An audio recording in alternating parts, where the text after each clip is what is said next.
নেত্ৰী টপাতলৈ তিৱা ভাষা সাংস্কৃতিক গৱেষণা কেন্দ্ৰৰ মুকলি পথাৰত কাইলৈৰ পৰা অনুষ্ঠিত হ'ব তিৱা মহোৎসৱ 2025।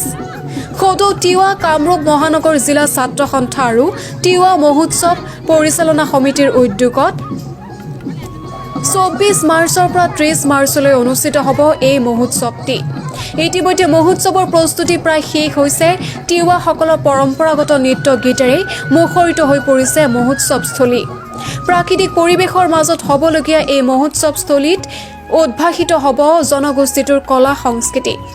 তিনিদিনীয়া কাৰ্যসূচীত মন্ত্ৰী পীয়ুষ হাজৰিকা, সাংসদ বিজুলী কলিতা মেধিৰ লগতে কেইবাগৰাকীও বিশিষ্ট ব্যক্তি উপস্থিত থাকিব বুলি জনাইছে আয়োজক সমিতিয়ে। মহোৎসৱটিৰ শেষৰ দিনা উপস্থিত থাকিব অসমৰ জনপ্ৰিয় কণ্ঠশিল্পী ভৃগু কাশ্যপ।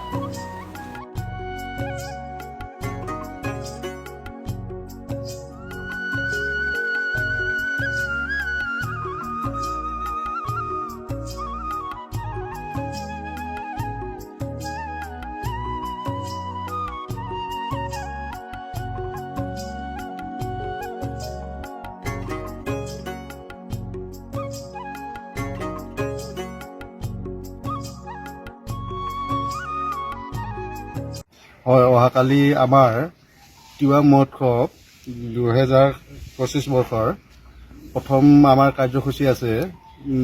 ডেকাচাং উদ্বোধন আছে আৰু নবাৰ উদ্বোধন আছে আৰু পতাকা উত্তোলন কাৰ্যসূচী হ'ব আৰু শ্বহীদসকলৰ স্মৃতি তৰ্পণ হ'ব।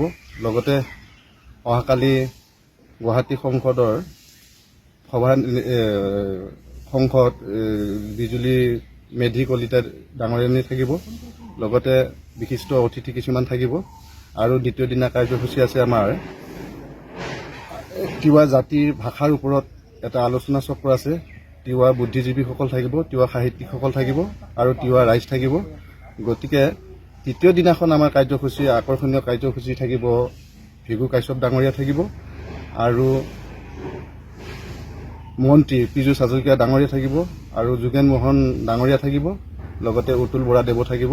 গতিকে এই তিনিদিনীয়া কাৰ্যসূচীৰে আমি তিৱা মহোৎসৱটো পালন কৰিম বুলি ভাবিছোঁ। সেয়েহে গোটেই ডিমৰীয়া অঞ্চল তথা অসমবাসী ৰাইজক নিমন্ত্ৰণ জনাইছোঁ।